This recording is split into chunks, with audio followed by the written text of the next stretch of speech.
I was very keen that as we do the hiring, we should be open to it being a gender neutral hiring, of hiring both women, men and women as per their suitability and their interest.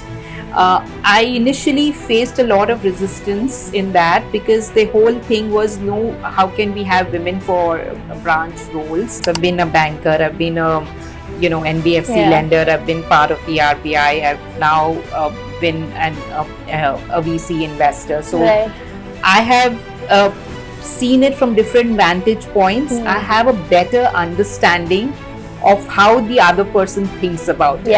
Like Hindustan Unilever, I actually went for the interview. They made me an offer. Until then, I had not yet finished my ICICI interview, and I wanted to wait for that.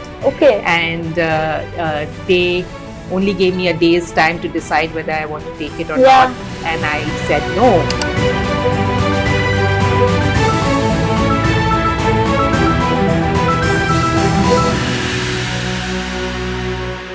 Thanks, Smita, for being with us on the show. Very excited to be learning about your journey, because it's very difficult to catch somebody who has been in one space all throughout their careers, and you being in fintech, it's quite an interesting space to explore, and I'm very excited to learn about your views in this space.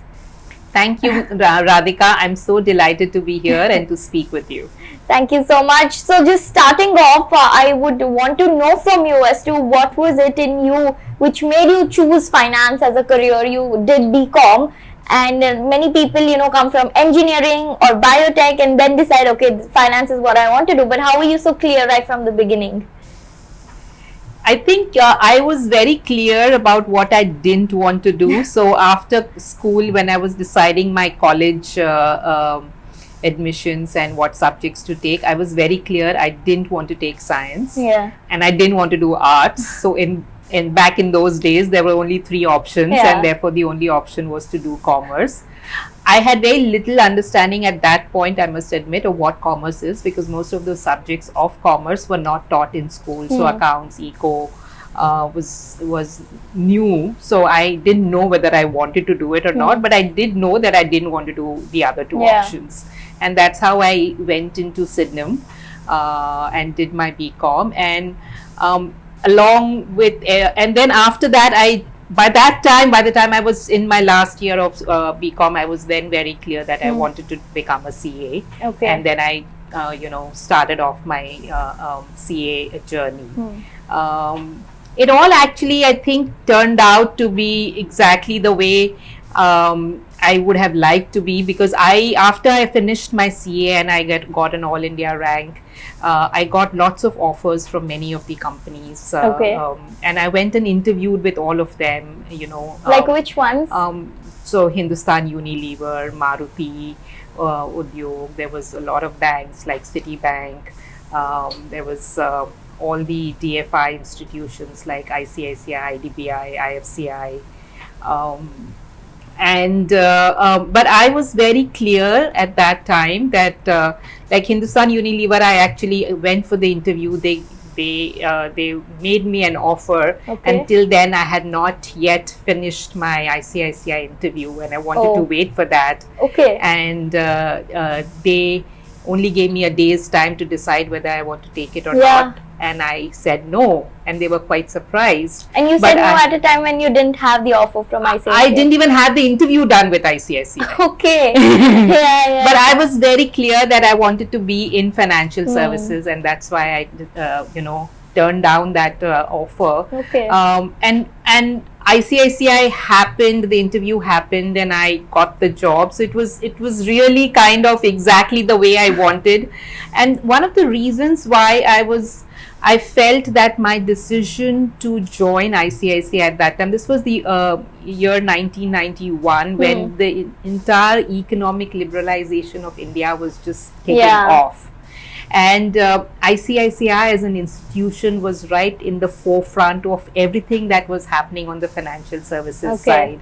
So I just feel that I happened to be at the right place at the right time and got to see the entire journey and the transformation as it happened of ICICI itself from a corporate finance focused entity into consumer banking and retail banking, into being a pioneer of digital and internet banking and mobile banking, and then into all the consumer loans, rural and agri business. So the entire gamut of the transformation that ICICI went through from a development financial institution into a pioneering universal bank. I was beneficiary of that entire journey. Oh, so was KV Kamath there when you had joined? When I joined, Mr. Vagul was the chairman at that time. Mr. Kamath joined a few years later.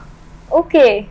And that's why I feel it was, I started my first role within ICICI was in project finance, which was what was the main function of ICICI, which was to give large project loans to corporates. That's my first role that I joined into. Okay. And then after 3-4 years of doing that role, I then moved to the liability side, which was to raise money for ICICI. So I was head of foreign currency resources, and my role was to raise equity and debt from foreign lenders, and we did our first GDR issue, and we raised the first equity round abroad. So it just opened up a whole lot of exposure for me in learning new things, interacting with completely new type of stakeholders. After that, towards the late 90s, when ICICI got into the whole retail banking thing, I moved into retail banking. And I was then responsible for developing all the digital channels and the alternate channels. That is one of the big objectives at that time, was to give the customers an option of not coming to the branch and still interacting with the bank. So ICICI was the pioneer in introducing internet banking, introducing the entire concept of phone banking. I was responsible for running a large customer contact center. When I took over that role, there were 25 agents that ran the customer contact center. In the 3-4 years that I was responsible for it, it grew to 2,500 agents that were literally offering almost everything that you could want to do with a bank could be done over a phone. Wow. I mean, it looks like a whirlwind of experiences, when you were at ICICI. But tell me that you must have joined as an analyst because you were straight out of your undergrad and you had a CA degree in hand. So what was the kind of work that you get as a fresher at ICICI? So I think first and foremost, of course, when you start off, as I said, the role was project finance, in which you are evaluating loan proposals. So you're kind of doing the due diligence for providing a loan to a current corporate. So a large part of the role is to do the financial analysis of the company and to do the project due diligence in terms of what is the money going to be spent on, and what is the use of proceeds, and what's the cash flow of the company going to be like, and would it be able to service the debt? Will the cash flows be adequate to service the incremental debt that is being asked? One of the biggest high points of ICICI was that the organization actually entrusts you with responsibilities very early on. And if you see, as I just explained my journey to you, I went on to doing multiple different roles, and each role was actually a different one, which I had very little knowledge of before getting into that role. And yet the organization trusted me with it. And that actually allowed me to learn new things, to be confident enough to try something out which I have never done before. And it just personally helped me grow tremendously. And this was quite common for everyone within the ICICI team, and that's probably been one of the reasons why you see so much of leaders that have emerged from the ICICI alumni background, because that organization actually encouraged you to innovate, to experiment, would entrust you with a lot of responsibility. And allow you to grow personally and individually. Yeah, I think how Harvard is every student's dream right now, ICICI was everybody's dream to work into, because yesterday we had somebody from multiples, and she said that she had a bigger and better offer from Nestle, which she put down to work at ICICI. So same story as just you. And then she met with Renuka, and then that relationship forged into 10 years later when she joined her again. But you've been a CA ranker, and many of our viewers are pursuing CA. So if you could tell us that how did you study for it to get that rank in those times? I don't think anybody can study to get a rank, because the CA exam is so tough and the entire pass percentage continues to be so low that anybody appearing for that exam just hopes and prays and wishes that at least I pass, and that's good enough. And I was definitely just hoping and praying that much only. Okay. So getting a rank was something that just came as a nice surprise. You can't plan for that. Right. But having said that, I think CA is one thing where you just need to, there's a lot of attention to detail, and I think that's one big difference that you find in being a CA versus doing your MBA. The CA is a lot more about number crunching, a lot of attention to detail. A lot of the subjects that you study have a lot of details that you have to remember, be it law, be it cost accounting, accounts, maths. All of it is very there's a lot of depth and thoroughness and consistency that is needed. And I think that is really that can help you actually succeed at it. Just be very consistent, be very focused. There is no shortcut actually, honestly speaking. You just have to forget everything else and focus on that. But it also leads to a lot of isolation, especially if you are coming from lots of internships and working experience, and then giving your CA finals back. It can be really pressurizing. So how would you juggle with that kind of internal pressure that, okay, now I need to get it done, but also have this goal in mind and get rid of the isolation that comes along with it? In a way, I prefer it that way, that the entire structure of CA is such that you really kind of shut yourself out from work, and for 3-4 months you just concentrate on studies, and the entire ecosystem is aligned around it. You get leave for doing that. And so I personally prefer that. That you're not kind of continuing to multitask, that you're working and you're still appearing and preparing for your GMAT. Correct. You're working through the day, and in the night you're coming and studying. I'm not a person that would have probably been able to do that. So for me, this structure actually worked very well, where you are doing your articles, but then there is a time that you take time off and you just study. But different people have different ways of operating.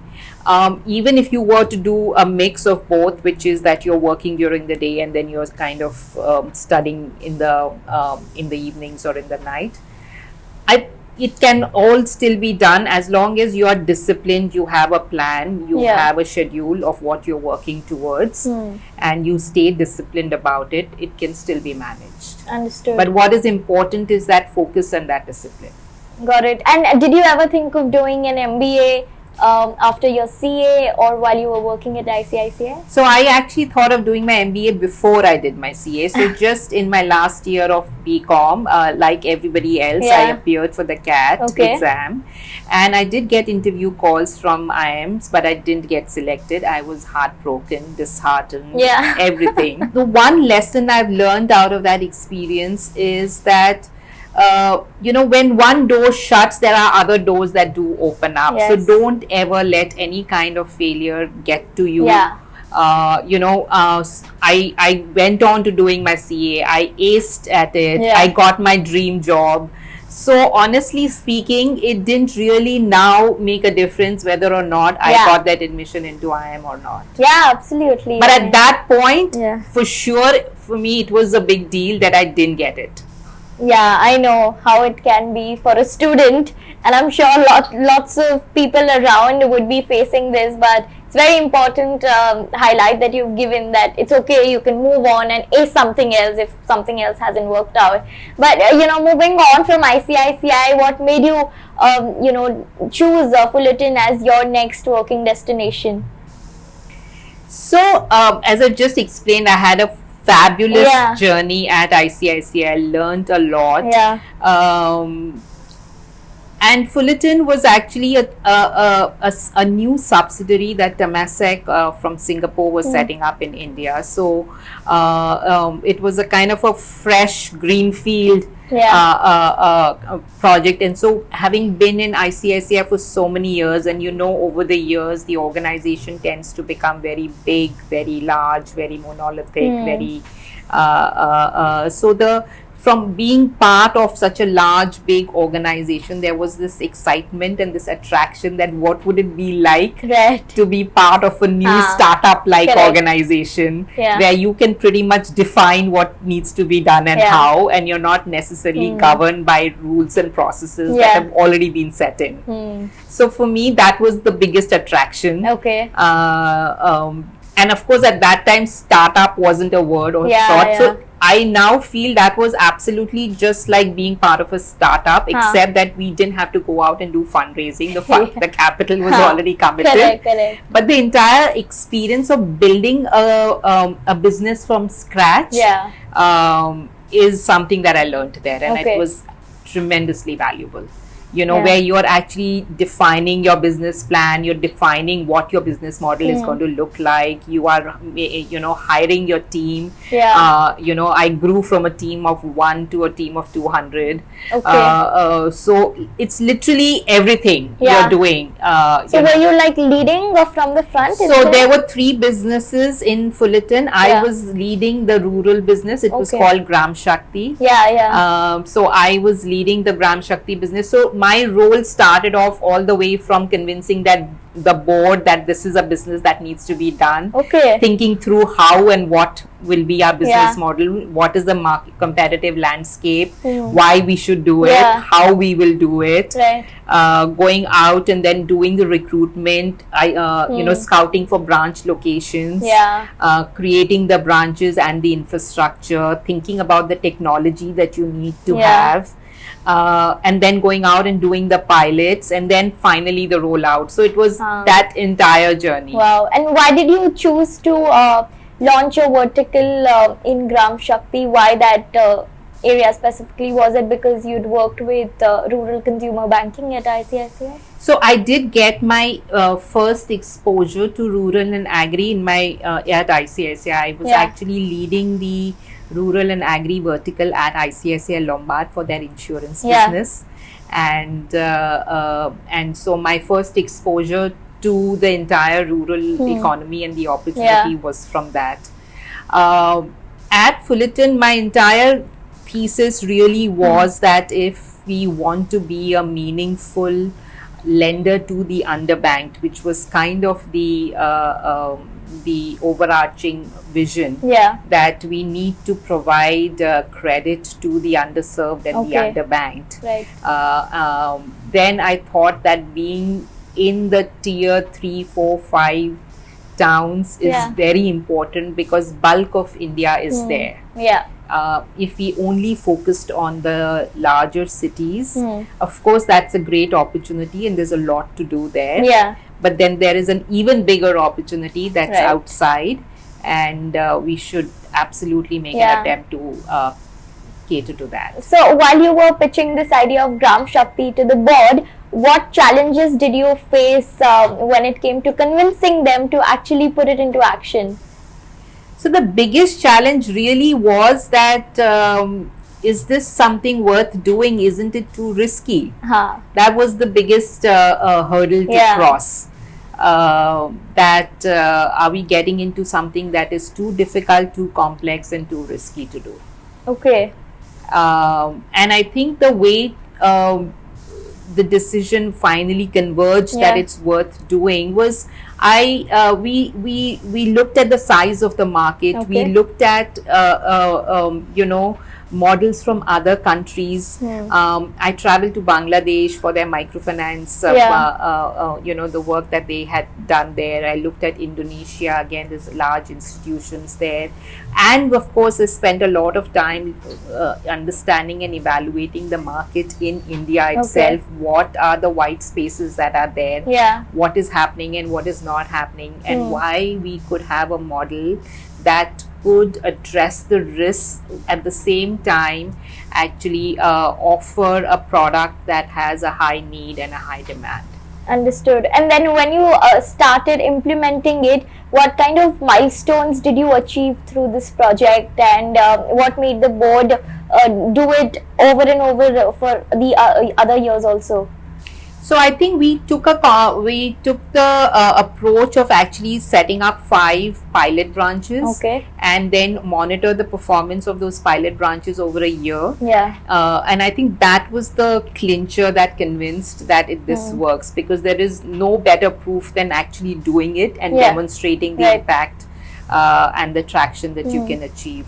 So those 5 branches and the performance of those branches and the ability of a few of those branches to achieve break even in less than a year, I think just absolutely kind of demonstrated that this is doable and it's possible to scale this up. And how many women were there in your team at that point in time?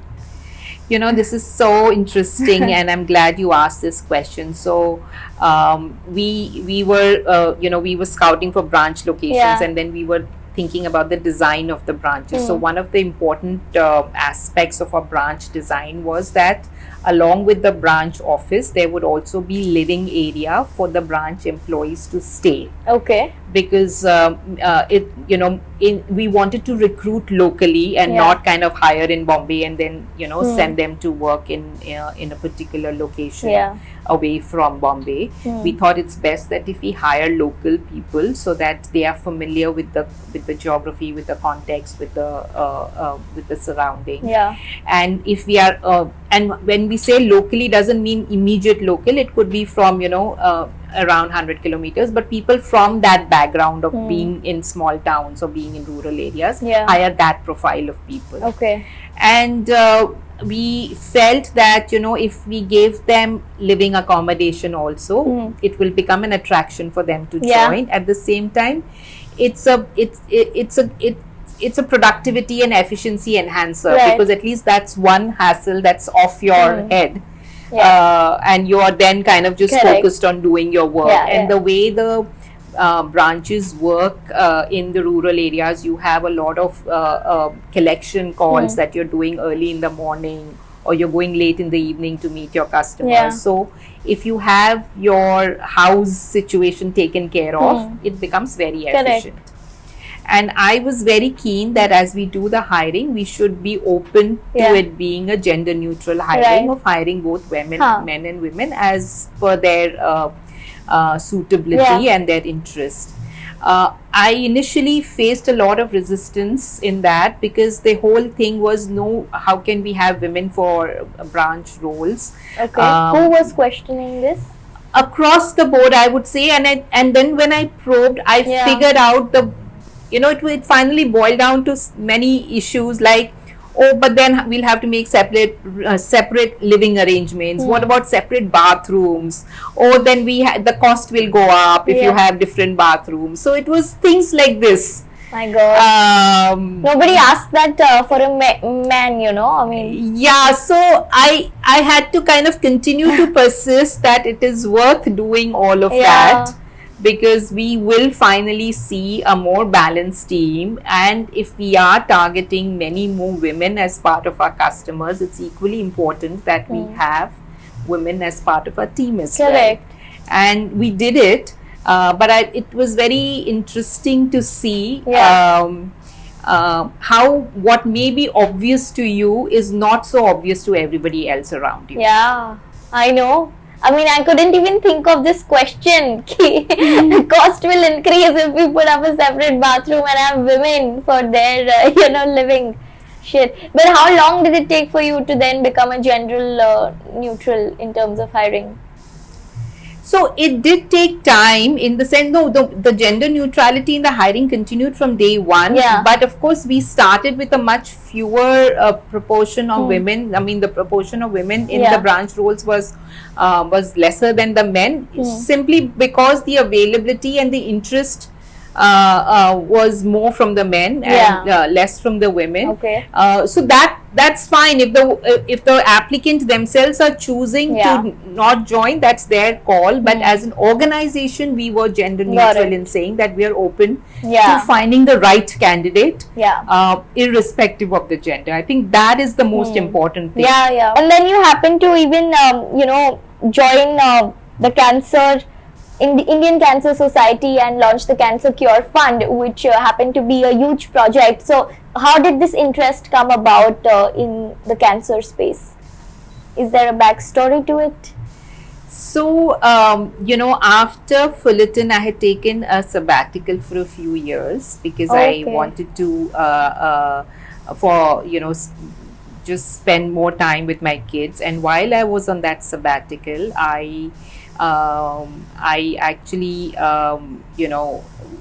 asked one of my mentors that I would like to work for an NGO, because I do have time while I'm on sabbatical and I don't want to do a full-time job, but I do have some time that I can spare. So I would love to do something for an NGO if there is something that could be of value to them.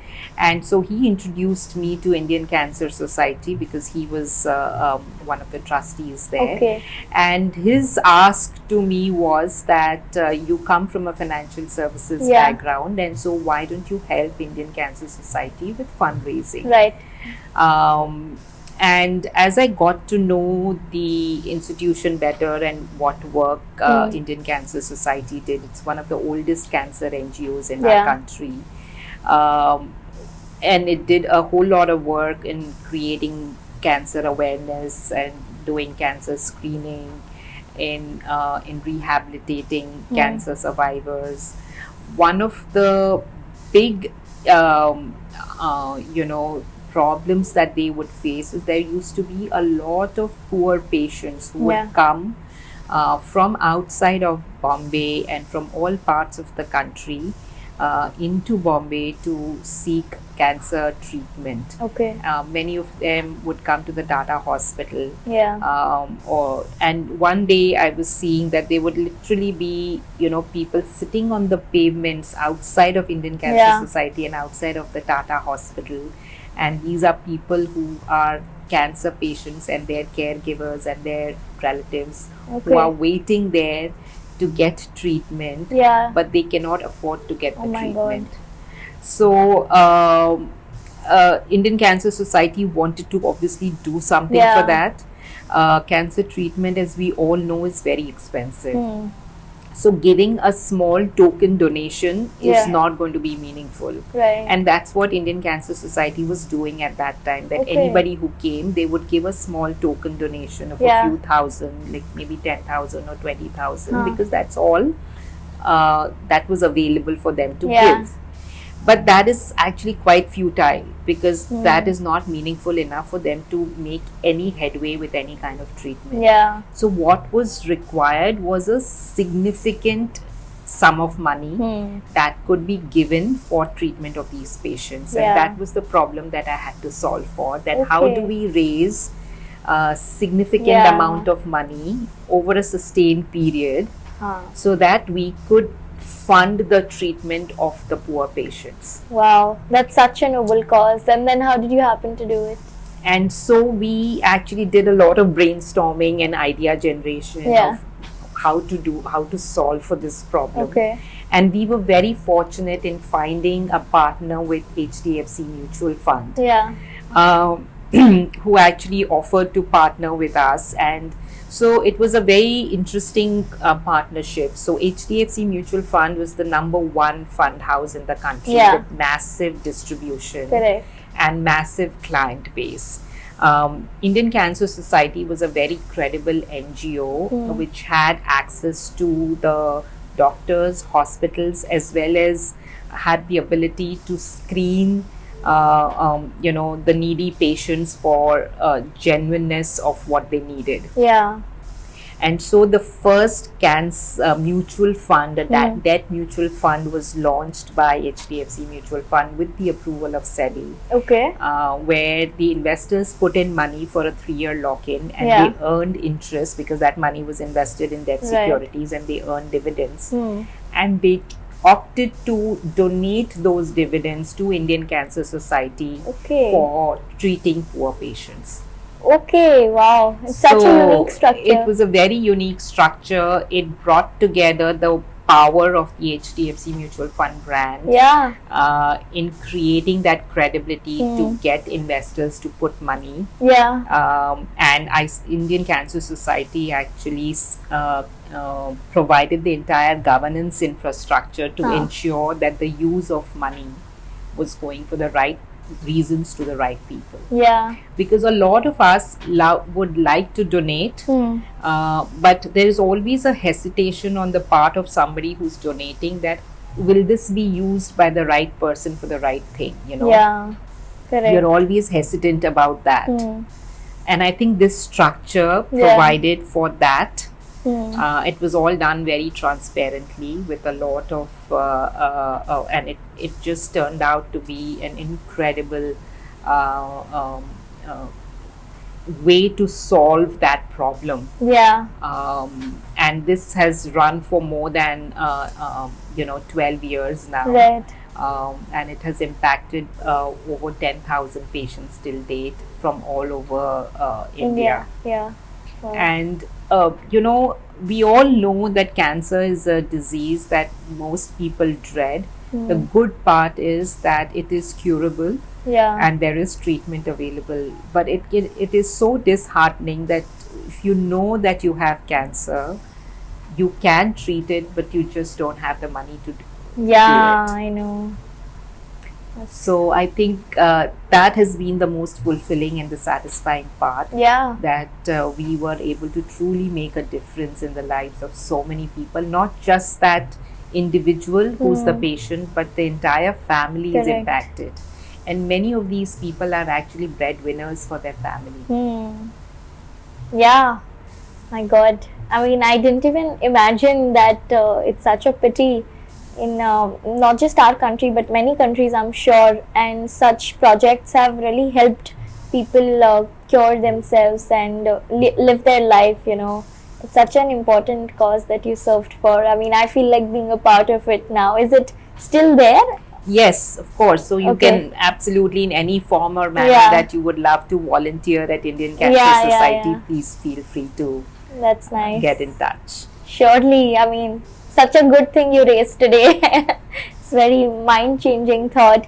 But after your sabbatical, then you decided to work with the RBI. So how did that opportunity came about, and how did you decide that okay, now is the time for me to get back into my working zone? So with me, everything has kind of happened just organically. Most of the things that I ended up doing were not pre-planned. As I just explained how I got into Indian Cancer Society. And so while I was working on this project for Indian Cancer Society, Mrs. Usha Thorat, she was one of the trustees at Indian Cancer Society, and she saw my work, and she was also the person heading CAFRAL, so Mrs. Thorat is the former deputy governor at RBI, and she was heading this new think tank set up by RBI. And so she asked me if I would be open to the idea of working.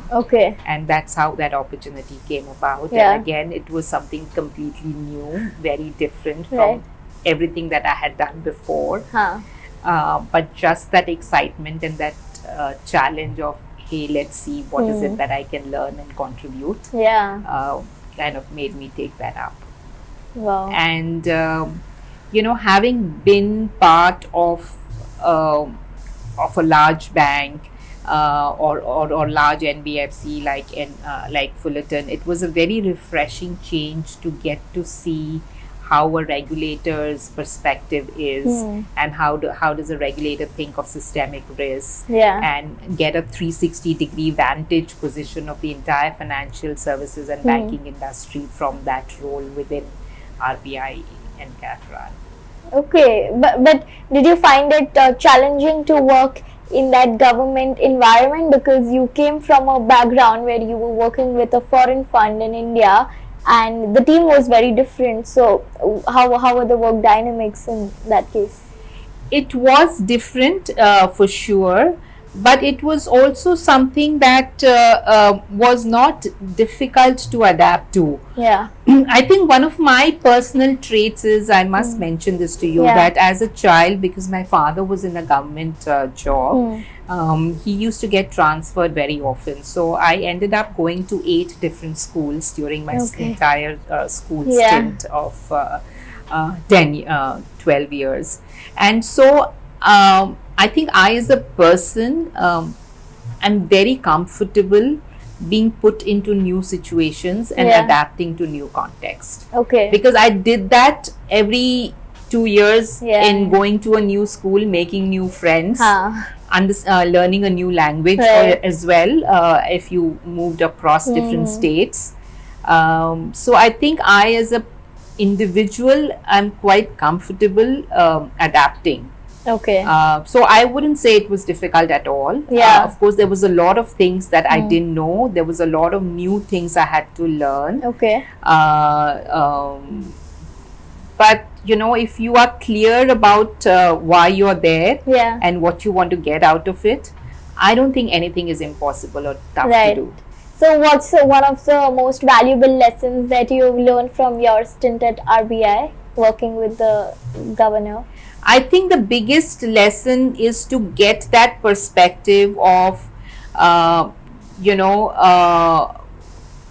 how you look at the entire, industry. How do you minimize systemic risk? How it's not only about as a business head or as the head of a private organization, a lot of the focus is on growing revenues, making profits. As a regulator, a lot of the focus is on consumer protection, minimizing the risks, disincentivizing any abuse of a particular policy. That perspective I would never have gotten if I hadn't been in there and seen that happen, because that was a completely new shift for me. And I think it's very valuable. And I think I, as a person, because I've played so many different, so I have consistently been in the field of financial services throughout my career, including as an investor. But I've played roles from different vantage points. I've been a banker, I've been a NBFC lender, I've been part of the RBI, I've now been a VC investor. So I have seen it from different vantage points. I have a better understanding of how the other person thinks about it. The same situation is just viewed differently. There is this most startup founders or innovators will feel that regulators are against innovation, or they don't want to encourage innovation, or they don't understand what innovation is and wouldn't allow us to do things that we would like to do. Many regulators may have a view that startups are very risky. They are not, they don't care too much about compliance and regulations and guidelines. I don't think there is anything like right or wrong. It's just that whichever role you're playing, if you understand the other person's perspective, it's much easier to find a common meeting ground. When you're not part of something from the outside, you kind of look at things from a lot of suspicion and a lot of disbelief. But if you actually unpack that and start to understand the motivation of what someone is doing and then try to have a dialogue, it's always easier to come to a common understanding. I think that is the biggest skill I have learned by being part of these different roles, and looking at things from different vantage points. Correct. And because at RBI, I'm assuming that the hierarchy would be a lot. So what was the most challenging project for you at RBI? So one of the things that I did was actually, one of our objectives was to interact with the senior leadership and the top management of the banks, and to get them to kind of understand better some of the newer policies that RBI was coming with around risk management, around digital banking, around mobile banking, and to help the banks actually enhance their skills and their ability and their understanding of some of the newer concepts. Now, it's not easy when you are dealing with very senior people who are obviously are seasoned bankers and come with a lot of experience and expertise and achievements in what they've done. So there is always that block about what is it that I don't know that you can tell me. So it was important that we created an atmosphere of peer learning rather than, hey, this is something that you need to know. So when you create that atmosphere of peer learning and encourage them to talk and share what has worked and what hasn't worked, I think that really clicked, rather than it coming as, okay, RBI is calling you and there are things that RBI wants to tell you. That's quite a different kind of a working environment in itself. And while at your stint at RBI, you co-authored an article on the liability strategy of the ICICI Bank, which now is the Harvard Business Case. So can you explain us as to what did that entail and how did it become a case study in Harvard? So, as I said, one of our roles was to actually work with the senior bankers in sharing a lot of the concepts on risk management, asset liability management. And as I said, the best way to engage with such senior people was to either create a atmosphere of peer learning or to work with case studies of what has actually happened somewhere, and then to kind of encourage the discussion around that. So in that context, I had actually worked with the ICICI Bank team in creating a case study on asset liability management and how interest rate risk and liquidity risk should be managed. Of course, in today's world, we all are very familiar with the entire Silicon Valley bank fiasco, and all of these discussions are very top of mind in terms of interest rate risk and liquidity risk. But going back to that case that I co-authored, it was precisely about how a bank should manage their interest rate risk and liquidity risk. Understood. And then how did you take a drastic shift in your career and enter into the world of investments with Omidyar? So while I was at RBI and CAFRAL, I was kind of in my mind thinking about what next to do. And I was clear about one thing, that I wanted to stay within the domain of financial services because that's the area that I knew best. At the same time, I did not want to continue to do more of what I've already done. So I always keep looking out for a new challenge, or a little bit of a getting out of the comfort zone to learn something new and do something different from what I've done before. And in that context, actually the whole thing of investing fitted the bill very well, because I had never done equity investing before. At the same time, since it was for investing in fintechs, it was very much within my domain of being close to financial services and fintech. It was also a very opportune time to jump into fintech investing, because that was the time when Aadhaar had been rolled out. India was just at the cusp of opening up digital payments and UPI, and a lot of innovation was just getting started.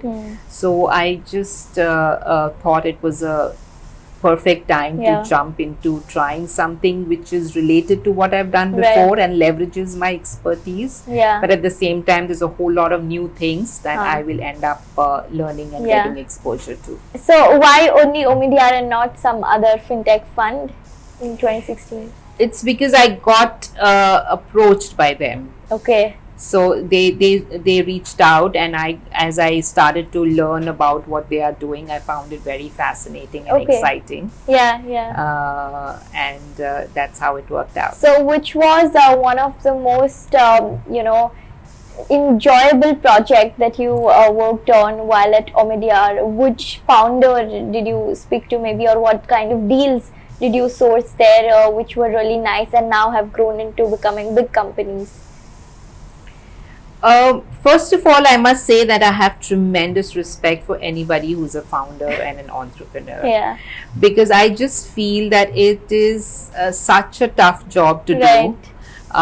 So the fact that you're an entrepreneur itself kind of sets you apart in being somebody who comes with a lot of conviction. As an entrepreneur, every single day there are so many people who will tell you that what you're doing will not work, your idea is terrible, but you still get up every morning full of passion and continue to do what you're doing. And I think that's amazing about, and that's why I have a lot of respect for entrepreneurs. So the biggest high point of my journey as an investor is the number of founders and entrepreneurs that I get to meet and listen to their stories, listen to the new ideas that they're working on, listen to what problems they're trying to solve. It is just so energizing. So it's not just about the deals that we ended up funding, but also all of the entrepreneurs that I would have met, even though we may not have funded them. I think each one of them has left something for me to absorb. It's been an amazing journey. The second thing I would say is, our focus as an impact investor, it's kind of a dual focus that is there, which is, you want to make financial returns, but you also want to create impact. So financial returns, we all understand very well. The way to think about creating impact is in three parts. So number one, who is the customer you're serving? And are you serving an underserved customer? Are you, people who do not have access to something? So who's the customer and the target customer you're serving? The second piece is, how is your solution going to make a difference in the lives of that customer? So is it going to give them access to something they didn't have? Is it going to reduce the cost dramatically for them? Is it going to increase their income? So that becomes an important part of how will that solution finally impact them. And then the third part is around how do you create impact at scale? Are you targeting a very large addressable market? Can this be replicated across geographies? So looking at all of these three things can help you assess what is the potential for impact of this company and their solution. So as you see different ideas emerge, it's very interesting how you kind of look at this from a dual lens. And let me talk about a few of the investments. So the first one I want to talk about is a company in Bangladesh that we funded. It's called ShopUp. And this is a company that focuses on small merchants.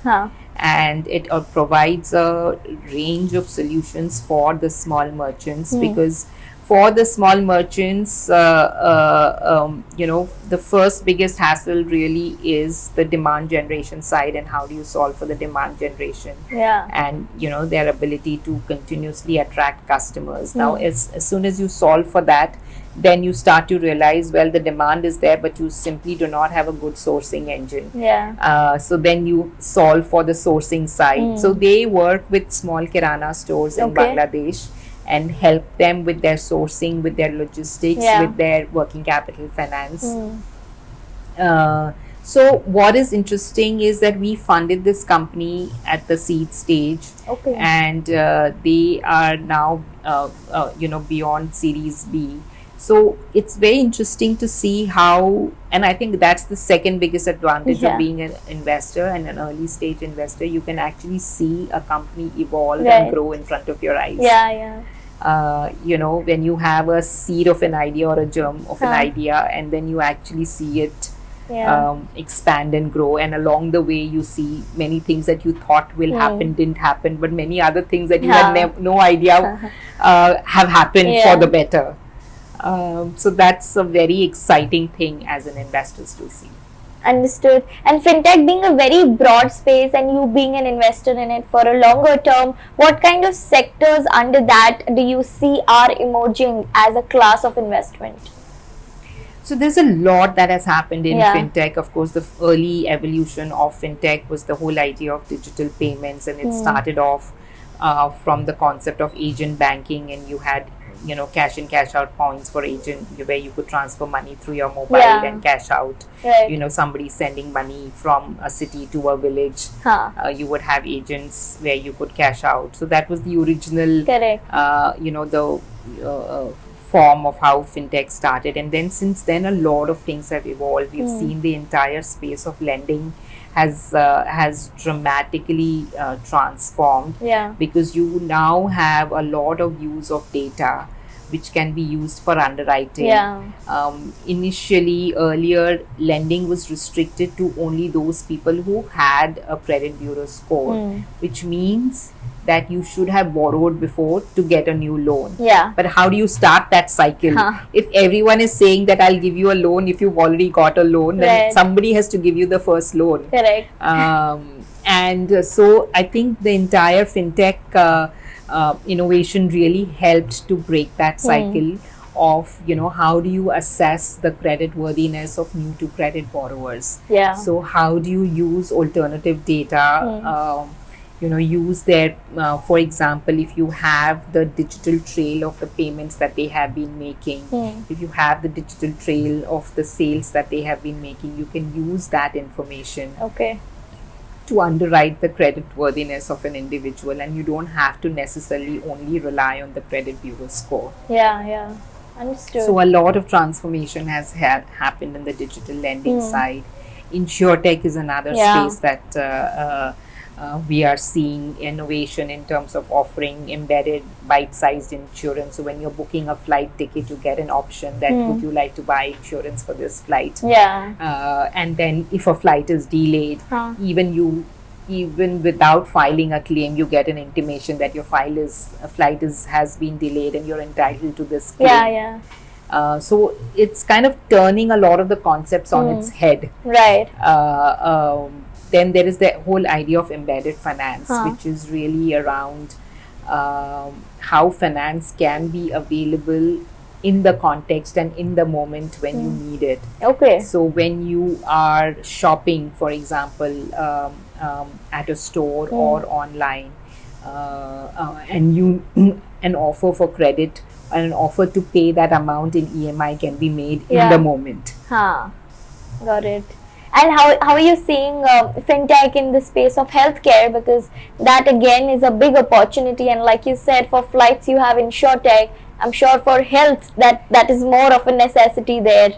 So similarly there's a lot of innovation happening on the health insurance side, which allows more people to have access to this product. So there are examples of how AI and IoT devices are used for preventive health, based on the health parameters, based on the lifestyle of individuals. The insurance companies can monitor, as well as they can design products and tailor the premium according to the risk category that you belong in. Understood. And if I were to ask you, what has been the major contributors for the success of fintech in India, because it was like an unheard term back in 2010 and even 2015 when things were just evolving. So what do you think has really made India one of the fastest growing countries in terms of digital adoption and both fintech? I think a couple of things. Number one, I think, is the public digital infrastructure, the India stack that we have, which is we have Aadhaar, which gives a digital identity to everyone, and then they the entire concept of eKYC was introduced, which made it very, very easy to identify an individual remotely, online, anywhere. The second aspect is the introduction of UPI, which made the entire digital payment so seamless. Along with the QR code, we are all now, familiar with everyone accepting QR code based payments using a mobile, including your vegetable vendor or any small payment that you need to make. It's kind of almost universally accepted. The third aspect is really all the India actually has a lot of entrepreneurial innovation, and the tech talent in India is just so robust that on the foundation of these infrastructure pieces, there was a lot of innovation that was done by entrepreneurs on top of it, which allowed for customized solutions to be available, whether it is for a MSME, whether it is for a low income consumer, whether it is for college going kids. You actually then found a lot of the startups, and because there was so much of innovation happening from the startups, the banks also evolved. And we've seen most of the large banks have actually have very digital strategy as part of their core offering, and have continuously evolved. So I think the entire ecosystem got energized because of these foundational blocks being there, and that entire energy around innovation, part of it driven by competition, part of it driven by FOMO, part of it driven by the consumers themselves. The entire ecosystem has gotten energized to do better, and I think the biggest beneficiary has been the consumer. And on the entrepreneur side, do you see more women entrepreneurs come into this space, and have you seen more pitches coming from their side, or do you think there still is a lot of gap that exists? There are many women entrepreneurs, and I would still say there's a long way to go. I would love to see many, many more compared to what they are today. And I think the important thing is that for women to start their founder journey or an entrepreneurial journey,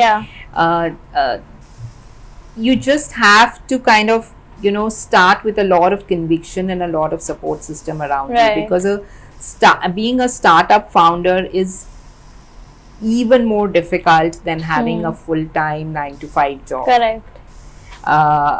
So you just have to, if that's something that you want to do it's not difficult. You can make it happen. And there is enough support that one can get around in the system. But it starts with your own conviction. Is this something that you want to do? And would want to see through that journey, because it's a long-term commitment, because anything that you're building will take time for it to fructify. There would be in anything that you start, there would be failures that you might have. There might be pivots that you need to make. There may be even if you are very successful, great, you should then last it long enough for it to grow and enjoy that success. So it's a long-term commitment. So one needs to just have that conviction and make sure you have the support around you to back you in that conviction. Understood. And like you said, you do already have lots of women entrepreneurs pitching you, which is a good thing. But have you observed a slightly different way in the mode in which women pitch versus men pitch their ideas or their businesses? So I, as an investor, I don't make a difference between men and women, but I do find in general, I find that women are more, they stick to the facts rather than exaggerate the facts. Yeah. Which I think is a good thing, but at some point what is important is your confidence should show as a women entrepreneur. There should be no hesitation at your end when you are pitching. Sometimes I find that women are more cautious about the risks rather than the opportunities.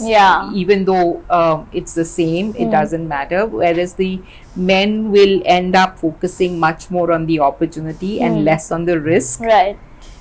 Women end up talking more of the risks and not exaggerating the opportunities the way the men would. Yeah, that's so true. I mean, and it's a common answer which all the investors have seen it in founders, and I think we have a long way to go in conquering that. And I think women have these issues more so at the early stages, because till the time they reach the growth stages, they're already well equipped with how it's to be done.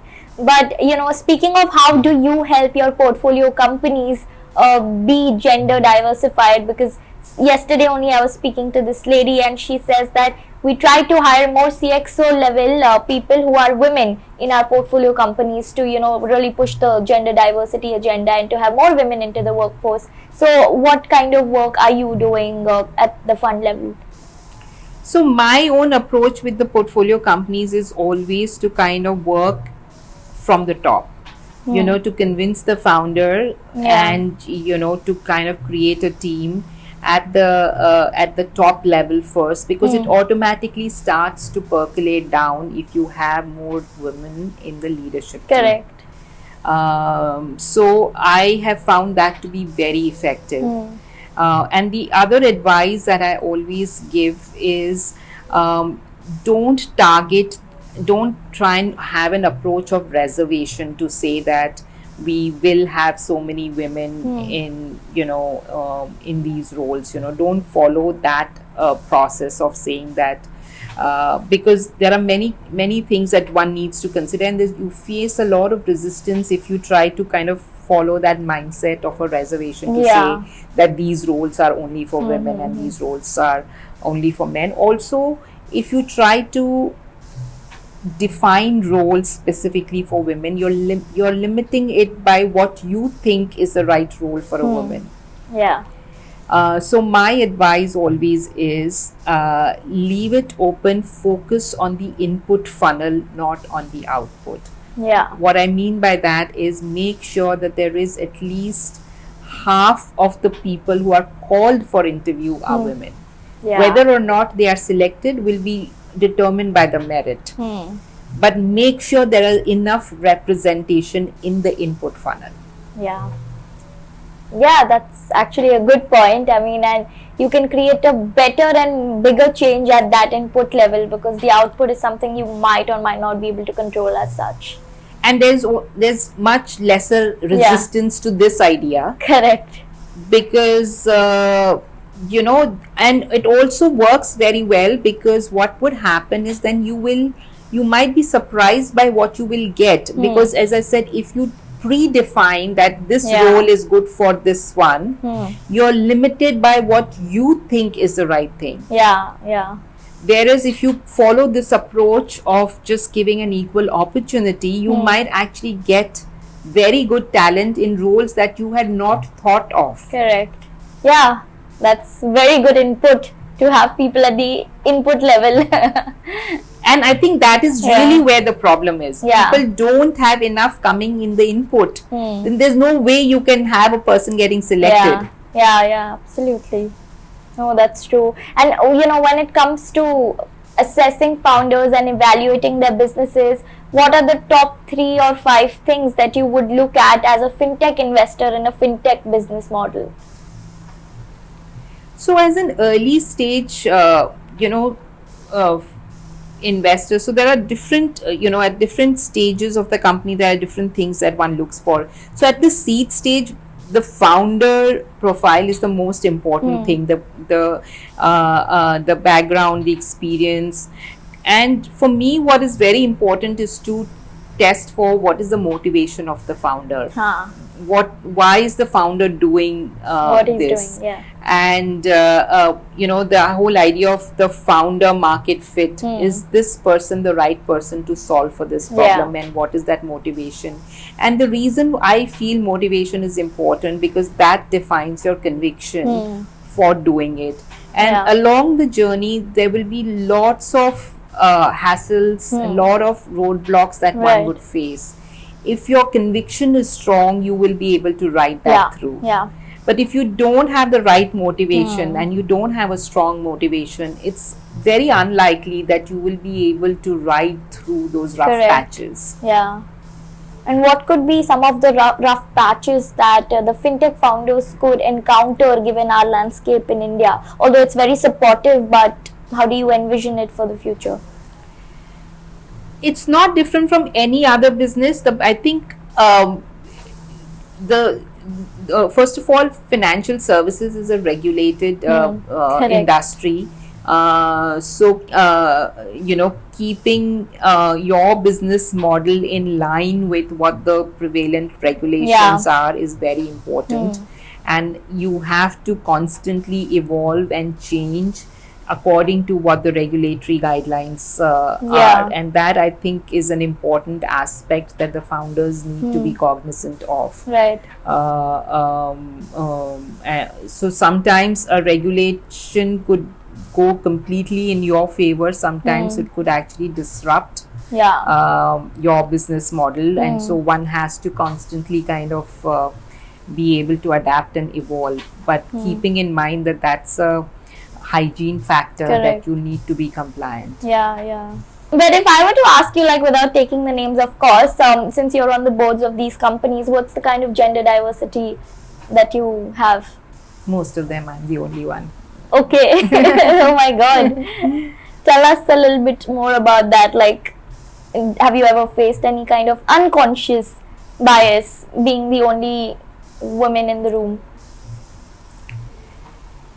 I have never kind of thought of myself and my workspace from a gender lens, in terms of because I'm a woman I should do something or not do something.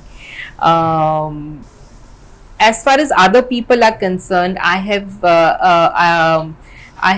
come across all kinds of people, people who are very supportive of having diversity, and people who are very uncomfortable with it.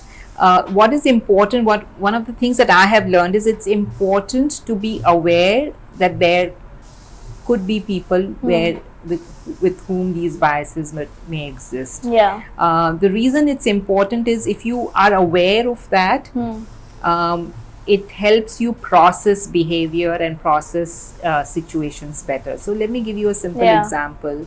One of my bosses, whenever he used to talk to me, he would never look at me and talk, and he would never address me by name.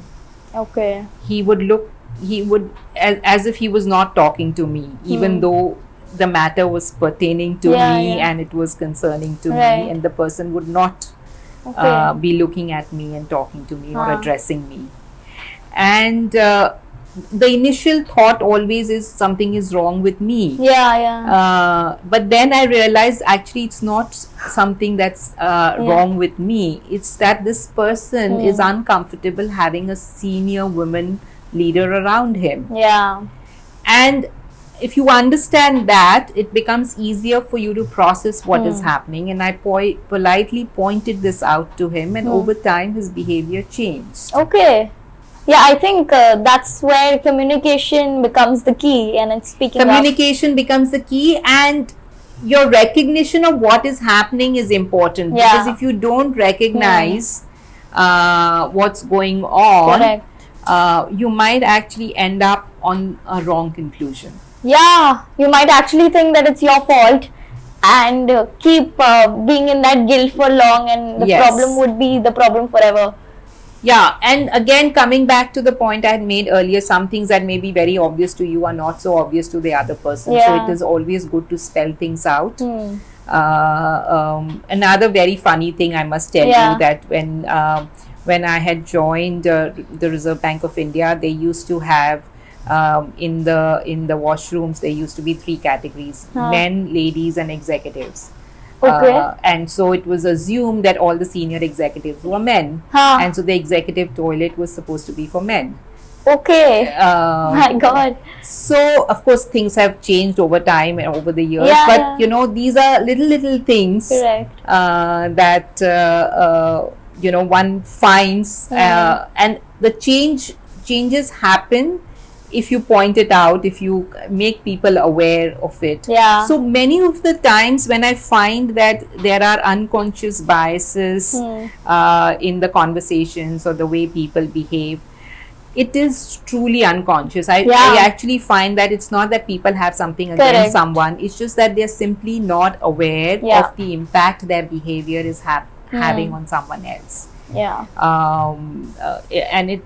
And it just requires more awareness to be built, to be able to very gently point out to the other person that this is how it came across, and there may be a better way of doing it. But good that you've spoken about these examples, because until spoken, people don't know of it, and such stories are a point of awareness for most of the other people as well who are just entering their careers or are working somewhere else. So it is, it's really important that one continues to work with a lot of self-belief and self-confidence. What's your take on MBA just in general for people who are students and are watching this? Should you do your MBA after your college, or is it really not needed at all if you are pursuing something and bringing excellence into that? What do you suggest? Should MBA be done or no? I mean, like, people say graduation is a must, so is MBA a must? Let me put it that way.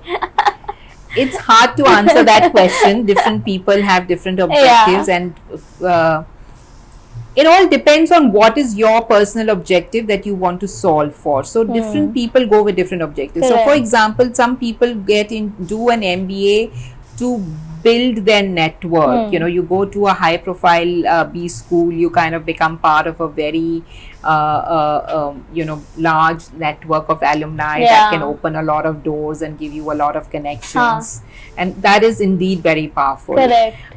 One may want to do an MBA if you want to do a pivot in your career trajectory. You might have been a pure technical person with an engineering background doing a lot of technical roles, and you might want to pivot into more broad-based roles. Then doing an MBA actually gives you an exposure to other skill sets like marketing, like finance, like you know, business strategy.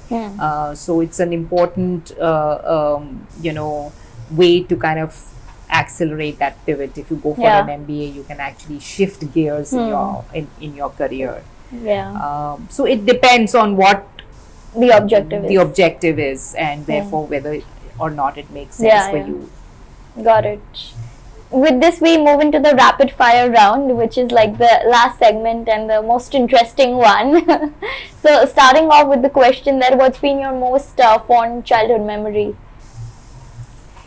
Most fondest childhood memory is doing a lot of train journeys. You know, my father was in the railways, and as a railway officer, he used to get a special saloon to travel, and that has been, I have traveled a lot, you know, to almost every part of India, and now of course I travel a lot internationally, and I think I caught that travel bug from there as a child. Got it. What would have been an alternative career for you had it not been for finance? I love dancing. I learned Kathak. Wow. So maybe I would have pursued that more. Okay. When did you learn it? During my school days. Okay. That's nice. Very interesting. And lastly, what advice would you like to give to people, founders, or anybody who's just starting about and are in their, you know, peak phase of pivoting or doing something new? So I would say a couple of things. Number one is it's very important to go deep and build your expertise in a particular area. You know, it's don't remain superficial in whatever you're doing. So whatever you choose to do, go deep in it. And how do you do that? I mean, it's easier said than done for most people. So invest time learning enough about it, trying things about it, you know, and it's okay to pivot and try new things. Correct. And in fact, it is important that you kind of, I would also say it's important that you then look for adjacencies around it. So if you, once you've created your core expertise around something, then kind of branch out around adjacencies where you continue to use what you know, but you're also learning something new. You're stepping out of your comfort zone and trying something else that you've never done before, because that is how one would grow. But you also don't want to have superficial growth where you're kind of jack of all and master of none. Correct. So that's striking that balance of being in-depth expert on something, at the same time continuously exploring new opportunities. But it's been a pleasure learning about your journey. It's been such a long career, and I was really overwhelmed looking at so many achievements that you've made so far, and it actually is a benchmark for all of us now, at least those who want to enter into the financial services space. You being a woman have really established a mark and a name for yourself, so I'm sure that will be an inspiring story for all of those who are watching this, and I thank you for giving your time and explaining us about it. Thank you, Radhika. I've truly enjoyed this conversation, and best wishes to you.